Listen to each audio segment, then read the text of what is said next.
할렐루야. 제가 목감기가 심하게 걸려서 여러분들의 좀 귀가 불편할 수 있어서 죄송합니다. 주일에 동경온누리교회 성도님들을 뵌 것은 처음인가요? 그렇죠? 주일에는 처음인 것 같습니다. 주중에는 뵌 적이 있지만 주일 예배에 함께 뵙게 된 것은 처음입니다.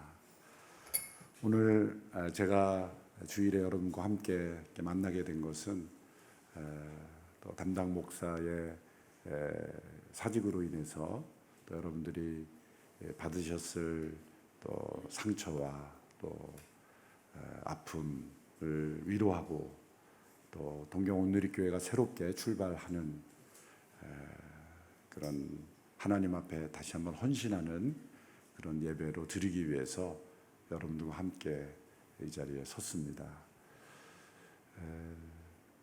저희 온누리교회는 다지역 교회, 멀티사이트 처치로서 국내 캠퍼스, 해외 비전 교회,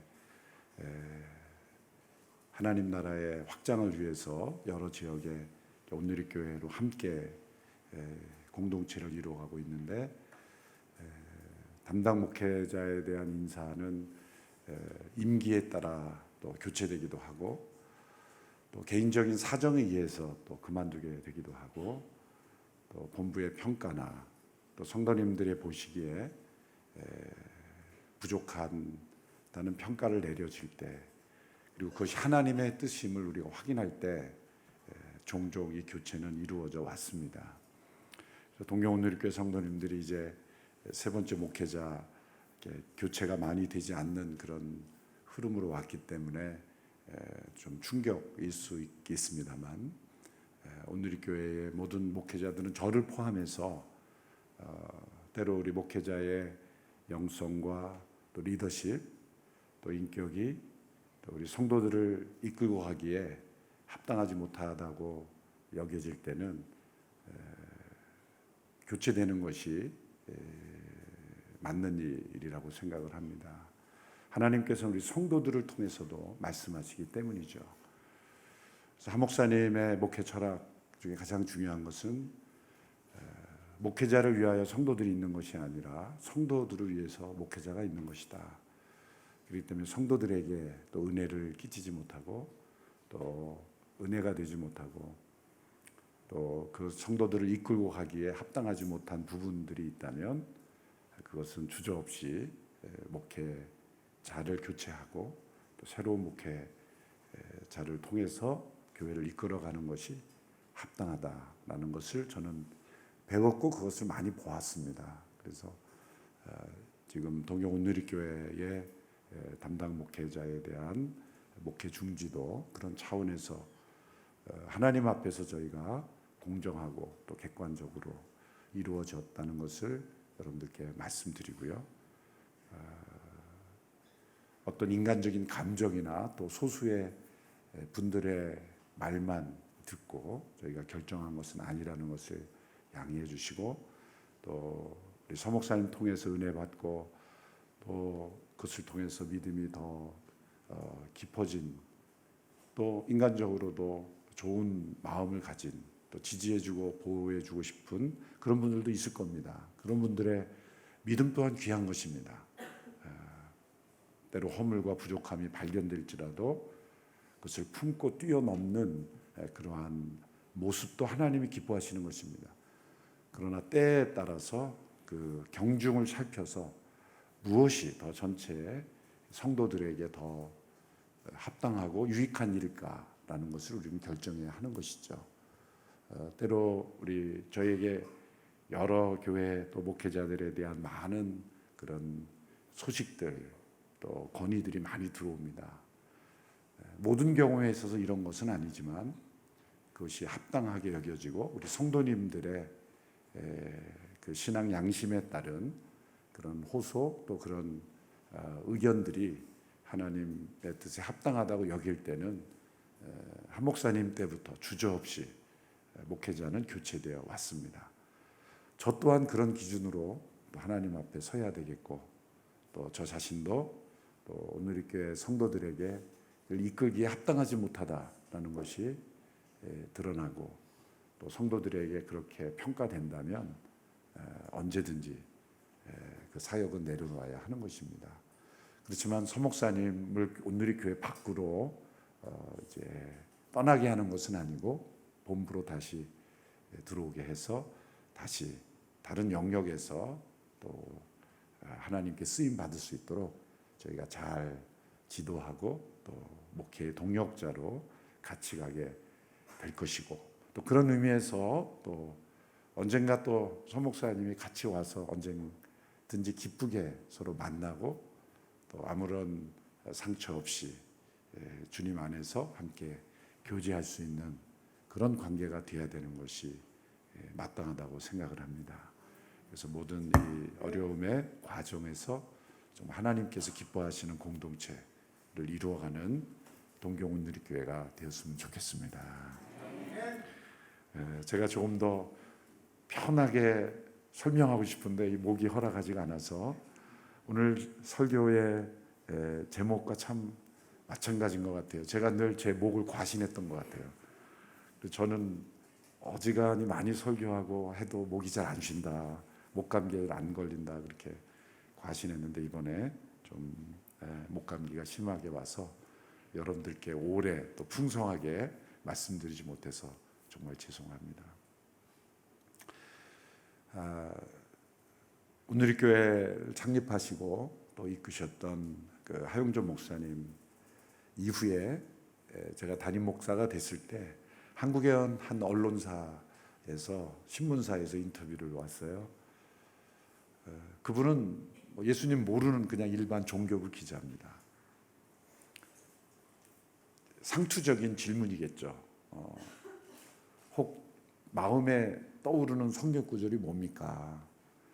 그런 질문은 말씀에 대한 존경보다는 질문은 그냥 상투적으로 뽑아온 거겠죠. 그 순간 제가 떠오르는 말씀이 바로 이 말씀이었습니다. 왜냐하면 그때 저는 하용조 목사님이 사용하시던 그 사무실 그대로 하나도 바뀐 게 없이 그냥 그대로 제가 그 사무실에 앉아 있었기 때문에 또 하 목사님의 목회 여정에 제가 그런 추억을 가지고 담임 목사가 되었기 때문에 하 목사님을 떠올리면서 이 구절을 떠올리게 됐던 것이죠. 하 목사님은 몸이 많이 아프셨던 분이죠. 사실은 목사님이 건강이 안 좋으시다 그런 얘기는 많이 성도들에게 했지만 실제로 얼만큼 아프시고 얼만큼 그것이 고통으로 느껴지는가는 함께 가까이 있어보지 않고는 사실 모르는 그런 영역입니다. 늘 강대상에 이렇게 서실 때는 밝은 모습, 우리 성도들을 배할 때는 성령 충만한 그런 모습으로 성도들을 축복해 주셨기 때문에 홀로 계실 때 또 쉬실 때의 그 아픈 모습은 사실 보이지 않게 마련입니다. 제가 목사님의 비서로서 그 설교를 마치고 내려오신 그 목사님의 그 몸의 그 상태를 늘 가까이 뵀죠.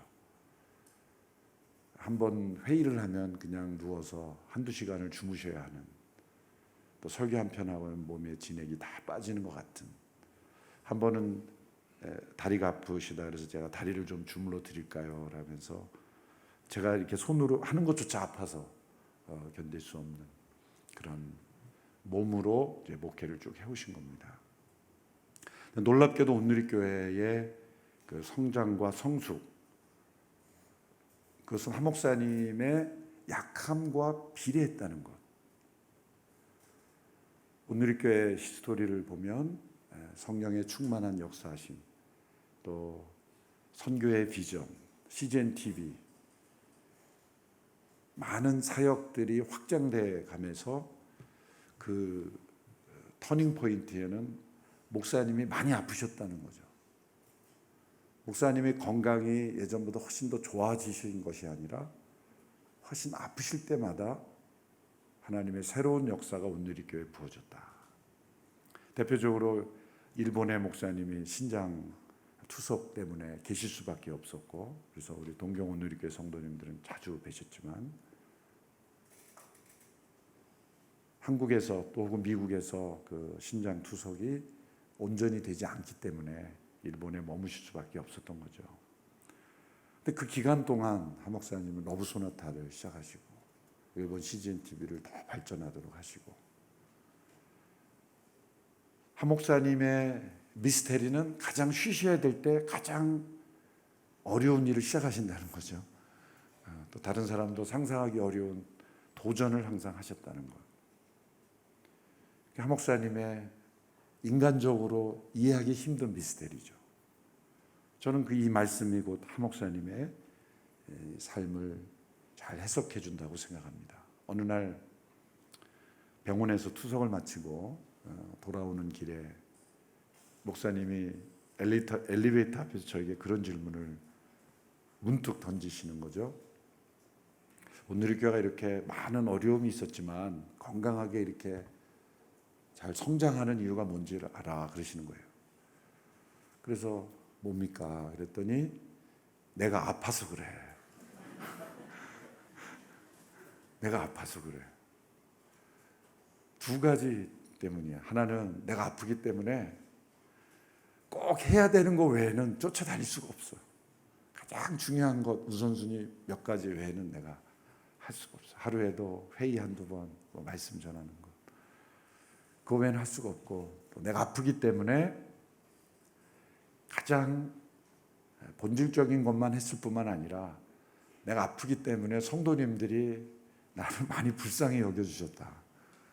그래서 때로는 어떤 문제에 대해서 항의하고 이렇게 오려고 막 하다가도 목사님 아프신 모습, 아프신 분한테 내가 이렇게 할 필요가 그렇게 넘어가 줬다는 거죠. 물론 목사님께서 성도들을 시험에 들게 할 만한 잘못은 하신 적이 없어요. 때로는 어떤 사역에 이해가 안 돼서 또 서로 간의 갈등 때문에, 그런 여러 가지 문제 때문에 늘 담임 목사를 찾게 되죠. 그래서 뭔가 이렇게 불평 불만이 있어서 목사님을 찾아왔다도 목사님이 아프신 모습을 보면 말이 안 나온다는 거예요. 그냥 가자. 그냥 갈 수도 있었던 문제였던 거예요. 그냥 지나가도 별 문제 되지 않았던 문제를 그냥 지나갔다. 그래서 하나님께서 나의 아픔을 사용하셨다. 그렇게 고백하는 모습을 제가 기억합니다. 오늘 이 말씀은 사도 바울의 신앙 고백이죠. 자신의 체험을 고백합니다. 사도 바울은 좀처럼 자신의 이야기를 하지 않는 사도였습니다. 빌립보서 3장 그리고 고린도후서 2장에서 자신이 어떠한 그런 사람이었는지를 고백할 때는 언제나 예수님을 만난 체험과 관련돼서만 자신을 얘기하죠. 다메섹 도상에서의 부활하신 예수님을 만난 사건, 그것만 그는 늘 얘기했습니다. 근데 부득불 이 고린도 후서에서 자신에 관한 이야기를 할 수밖에 없었던 것은 사도 바울을 공격하고 또 사도 바울을 힘들게 했던 많은 일들이 있었기 때문입니다. 특별히 사도 바울이 사도가 아니다 라고 주장했던 사람들이 나타났죠. 왜냐하면 예수님과 함께 하지 않았고, 더군다나 사도 바울이 예수님의 사도들을 핍박했던 사람인데, 예수님의 사도들을 죽음에 내몰았던 그 사람이 어떻게 사도가 될 수 있느냐. 그래서 끝까지 인정 안 하려는 사람들도 있었습니다. 돈을 위해 떠돌아다니는 그런 철학자라고 평가하는 사람도 있었고, 사기꾼 취급하는 사람도 있었습니다.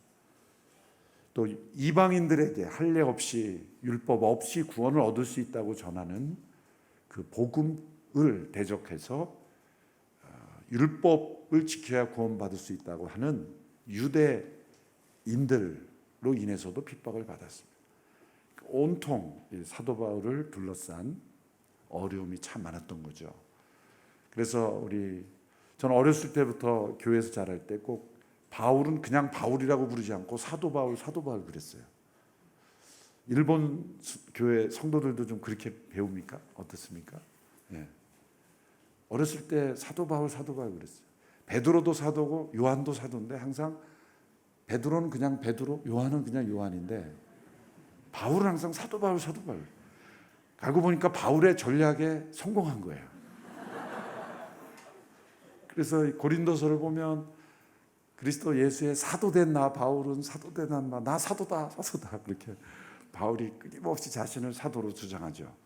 바울의 사도권이 공격을 받았기 때문입니다. 그래서 우리 모두가 바울은 사도구나 그렇게 인정을 하는데, 그가 사도로 부르심을 받고 얼마나 많은 어려움이 있었는지 모릅니다. 일단 핍박자였다는 그 프레임, 그래서 그가 예수님의 복음을 어떻게 전하든지 저 사람은 믿을 수 없다라는 그 프레임에서 사람들이 받아들여 주지 않은 것이죠. 또 율법 없이 구원을 받는다는 은혜의 복음을 전하면서 율법주의자들의 또 공격을 받았어요. 거기에다가 이제 바울 자신에게 육신의 질병까지 얻게 된 것이죠. 하나님께서는 이 모든 대적과 또 육신의 고통까지도 하나님은 해결해 주지 않으시고 그대로 사도 바울이 그 연약함 속에 머무르도록 하셨습니다. 성경에 보면 사도 바울을 통해 질병의 나음을 얻은 사람도 있고 또 심지어 죽은 자도 살아나는 일도 일어났어요. 그런데 정작 자신의 질병을 나음을 받지 못했다고 한다면 사람들이 볼 때 아니 저 사람은 자기 질병도 못 고치는 사람이 누가 다른 사람을 위해서 고치겠느냐라고 하지 않겠습니까? 그런데 하나님은 사도 바울의 질병을 고쳐주지 않으셨어요. 또한 그를 대적하는 사람들도 무너뜨려 주지 않으셨어요. 한마디로 그를 약하게 하신 거예요. 왜 그러셨을까? 라는 것이죠. 사도 바울은 그것을 하나님의 은혜, 성령의 빛 가운데 그것을 깨달은 것입니다. 왜냐하면 내가 강할 때 하나님이 나를 통해 역사하시는 것이 아니라 내가 약할 그때 하나님께서 나를 사용하시기 때문이다.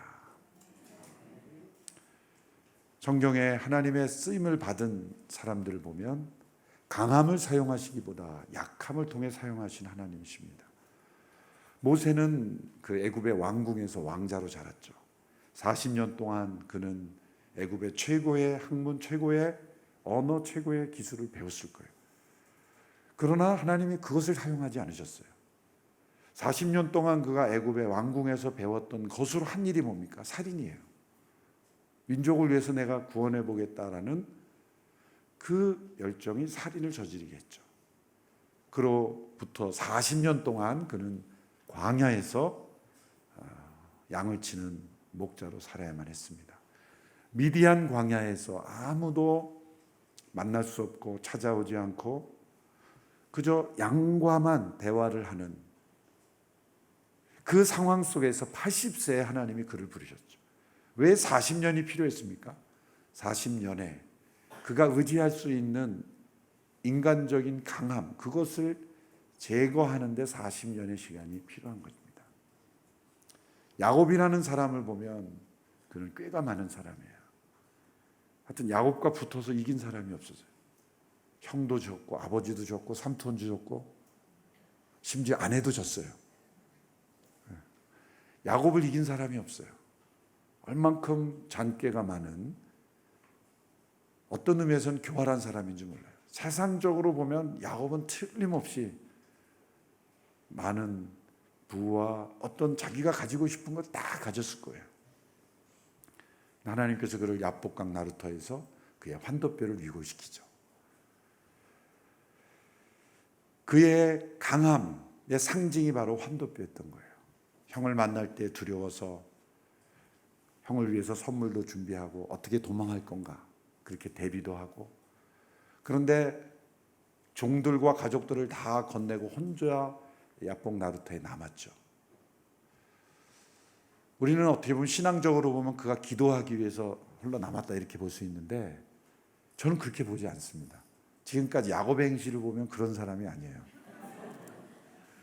기도는 앞에 있으면 못합니까? 왜 혼자 남아야 되죠? 그건 정말 말하기도 부끄러운 가장 치사하고 이기적인 계획 때문이었어요. 그것은 앞에서 형 에서가 공격해 오면 제일 뒤에 있는 자신은 제일 안전하죠. 그 앞에 처자식도 다 앞에 보내놓고 홀로 남았다는 거. 물론 이제 천국에 가면 야곱 할아버지가 저를 야단칠지 몰라요. 네가 내 마음을 알아? 그러면서 어떻게 나를 그렇게 매도할 수 있어? 그렇게 해석하는 신학자도 거의 없어요. 그런데 야곱의 생애를 전체를 보면 아무리 봐도 이건 도망가려고 한 거예요. 그때 한 사람과 싸움을 하게 되죠. 그 사람은 디바인맨, 신적인 인간이었어요. 하나님께서 야곱의 환도뼈를 위골했다는 것은 우리의 상체와 하체를 연결하는 그 뼈를 어긋나게 하죠. 못 걷는 거예요. 걷지도 못하는 거예요. 하나님께서 야곱을 치시려면 목을 치시지 왜 여기를 치십니까? 그것은 너는 이제 도망갈 수 없다는 거예요. 기어가는 몸으로 형 에서를 대면해야 된다. 잘못했다고 해야 된다. 용서를 빌어야 된다. 너의 꾀를 의존하며 살아갔던 그 절정이 바로 환도뼈였다는 거예요. 하나님께서 우리가 인생을 살아갈 때 내가 의지했던 내 강점, 그것은 언젠가는 깨트리십니다. 물질을 의존하는 사람은 물질을 깨트리시고, 건강을 의존하는 자는 건강을 깨트리시고, 인간관계를 의지하는 사람은 인간관계를 깨트리시고, 그것이 깨져야 진짜 하나님 앞에 나오기 때문에 우리에게 고난을 통해 우리의 환도뼈를 깨트리시는 거죠. 다윗의 아들 압살롬은 자신의 훌륭한 외모, 훌륭한 언변을 이용해서 아버지를 배신하고 백성들의 마음을 사로잡아서 반역을 일으켰죠. 사람들이 압살롬을 볼 때 다 그의 잘생긴 외모, 멋진 외모에 다 마음이 흘린 거예요. 압살롬의 그 외모에서 가장 장점이 뭐냐면은 이 머리털이 굵었던 거예요. 이 자리에 머리털 굵은 분들 상처 받지 않게 되기를 바랍니다. 머리털이 굵었다. 그것이 그의 어떤 인간적인 외모의 상징적인 표현이에요. 근데 그가 어떻게 죽었는지 아십니까? 머리털이 나무에 걸려서 적에게 사로잡혀 죽었어요. 저처럼 머리털이 얇았더라면 끊어졌을 거예요. 자기가 의존하던 자랑하던 가장 큰 장점이 자신을 무너뜨리게 하는 게 된다. 미를 자랑하는, 아름다움을 자랑하는 자는 아름다움 때문에 망하는 거죠. 멋진 언변, 화려한 언변을 의지하는 사람은 그 언변 때문에 망하는 거예요. 그러나 성경에 보면 하나님이 약한 가운데서 오히려 사용하신 인물들이 있죠. 하나님이 왜 아브라함을 믿음의 조상, 이스라엘이라는 민족의 새로운 조상으로 왜 세우셨습니까? 아브라함이 하나님을 잘 경외하던 사람이라서입니까? 아니죠. 그런 사람이라면 욥이라는 인물이 있었습니다. 아브라함은 우상을 섬기는 부모에게서 자랐습니다. 갈대아 우르에서. 하나님을 모르던 사람이었어요. 부모님도 우상을 섬기던 사람이었어요. 욥은 자자손손 하나님을 경외하던 창세기 시대의 같은 인물이에요. 욥이라는 인물이 더 어울려요. 경건과 의로움을 따지자면. 그런데 왜 아브라함입니까? 아브라함은 아내가 아이를 낳지 못하는 사람이었어요. 자녀를 낳지 못하는 이 아브라함의 가정, 그에게는 약점이요, 어떻게 보면 아픔이요. 그렇지만 하나님께서는 그 약함을 통해서 새로운 일을 행하신 거예요. 아브라함이 하나님의 선택을 받고 믿음의 조상으로 부름을 받았던 단 한 가지 이유는 그 부부의 약점이었어요. 이 하나님의 놀라우신 은혜의 시각입니다. 삭개오는 사람들에게 비난받던 매국노라 여김을 받던 세리였습니다. 누구도 그와 함께하고 싶지 않았던, 사회에서 버림받은 사람이었어요. 아무 친구가 없는 사람이었어요. 그러나 예수님은 그 삭개오를 만나 주셨어요. 삭개오는 그가 가진 그가 가진 위치가 그에게 진정한 삶의 의미를 가져다 주지 못한다는 것을 깨달았기에 그는 예수님 앞에 나올 수 있었던 거예요. 나오미라는 여인은 베들레헴에서 이제 모압으로 이주하여 잘 살아보겠다고 그렇게 이민을 했지만 남편과 두 아들이 먼저 세상을 떠나게 됨으로써 홀로 있는 여인이 됨으로써 그는 메시아의 조상의 족보가 되는 그런 또 다른 은혜를 경험하게 되는 것이죠. 물론 그녀에게 임한 것은 미래의 은혜입니다. 그러나 보아스라는 그런 룻의 남편 한 가족으로서 구원을 받게 되면서 약함 속에서 은혜를 베푸시는 하나님의 손길을 나오미, 룻도 경험하게 된 것이죠. 우리의 삶을 이렇게 되돌아보면 내가 강함이라고 나의 장점이라고 여겼던 것들이 오히려 하나님 앞에서는 걸림돌이 될 위험성이 많습니다. 젊은 부자가 하니 그가 젊어서부터 누리게 된 많은 부와 또 유대 사회에서의 어떤 위치, 그것이 그에게는 강점이었어요.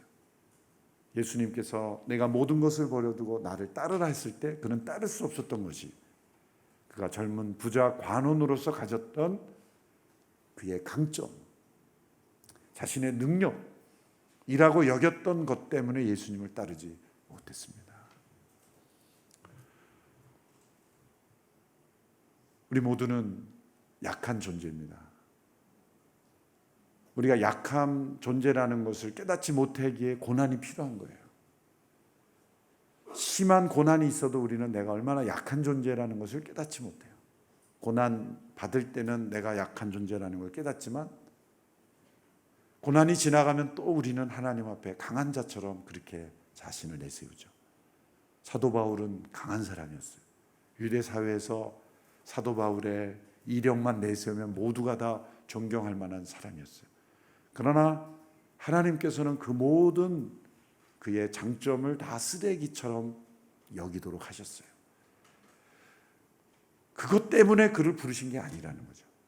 그러나 결국 그의 어떤 이중 문화, 그가 헬라어도 할 수 있었고 또 히브리인으로서의 정통성도 가지고 있었고 그에게도 지식적인 능력이 있었고 다 그것을 사용하셨어요. 그러나 그가 그런 능력이 있기 때문에 그를 부르신 건 아니라는 거죠. 그에게 있는 모든 것을 다 배설물처럼 여긴 자가 되었을 때 하나님께서는 비로소 그를 사용하셨어요. 하나님은 그에게 3층 천까지 보여주셨어요. 그것은 3층 천이라는 것은 천국이라는 거예요. 우리의 눈에, 육신의 눈에 보이지 않는 천국을 하나님이 그에게 보여주셨어요. 고린도후서 12장의 시점에서 그는 14년 전에 본 체험을 이제야 고백하고 있는 거예요.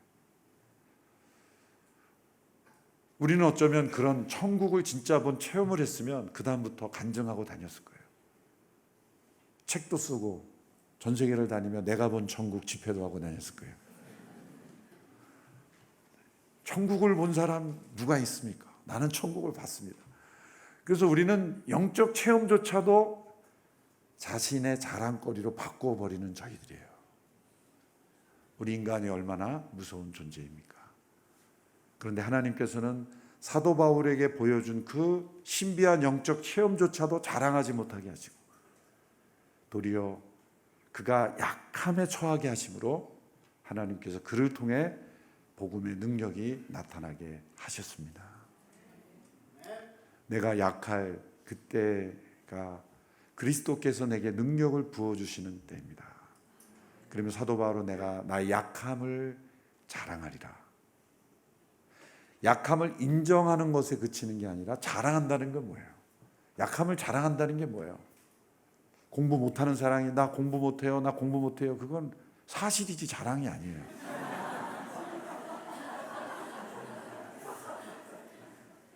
저는 뭐 일을 못해요. 그건 자랑이 아니에요. 그건 사실이지.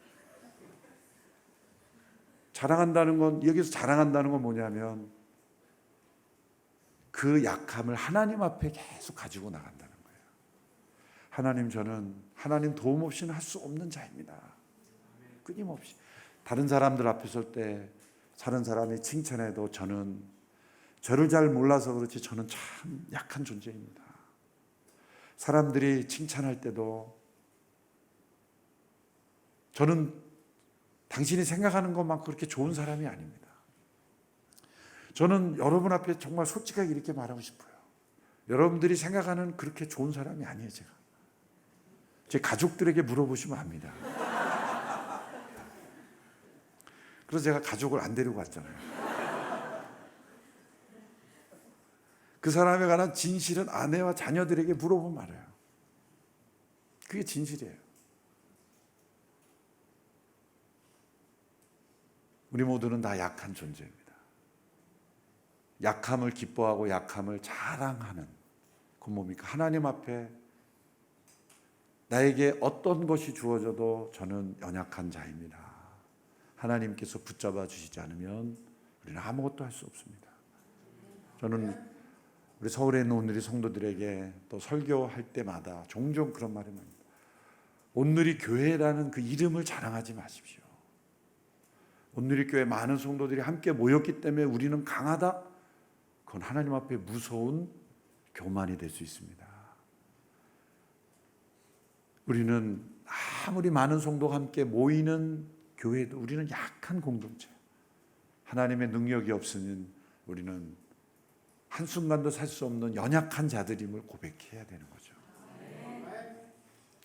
하나님 앞에 강한 자가 될 때 하나님은 치십니다. 하나님께서 한번 입김을 부시면 다 날아가 버려요. 아무것도 아닙니다.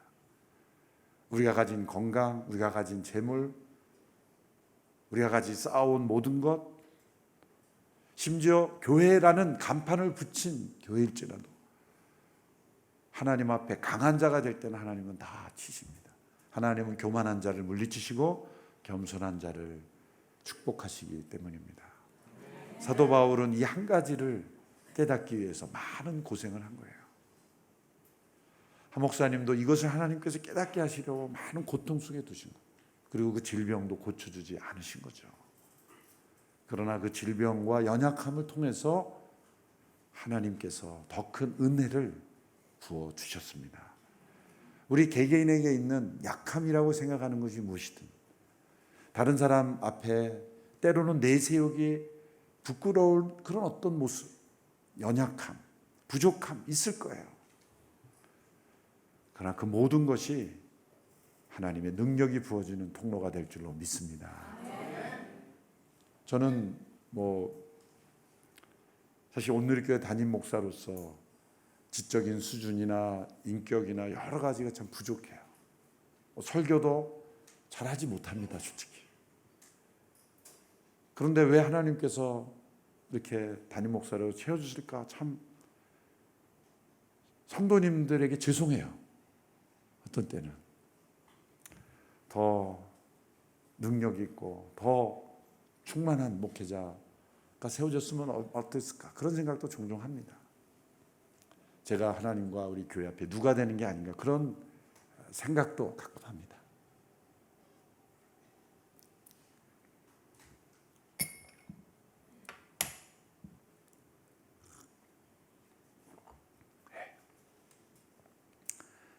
재밌는 일 하나 얘기해드리고 마치겠습니다. 제가 공부를 하려고 한 건 아니지만 한 목사님께서 공부를 좀 더 하라 그래서 미국으로 강제 유학을 갔습니다. 저는 목사님께 저는 영어 능력도 안 되고 공부할 능력이 안 됩니다 했더니 무조건 가라 그래가지고 바벨론 포로로 끌려가듯이 제가 미국에 가서 정말 죽을 고생을 했습니다. 그런데 결국 석사과정은 마쳤지만 박사과정을 하는데 이게 언어 능력이 부족하니까 맞춰지지가 않는 거예요. 그래서 결국 이제 한국에 들어왔는데 아직도 논문을 못 썼어요. 논문 쓰면 집중을 해야 되는데 사역하다 보니까 안 되기도 하고 어쨌든 담임 목사 될 때 또 지금도 논문을 못 쓴 상태로 저는 박사학위가 없습니다.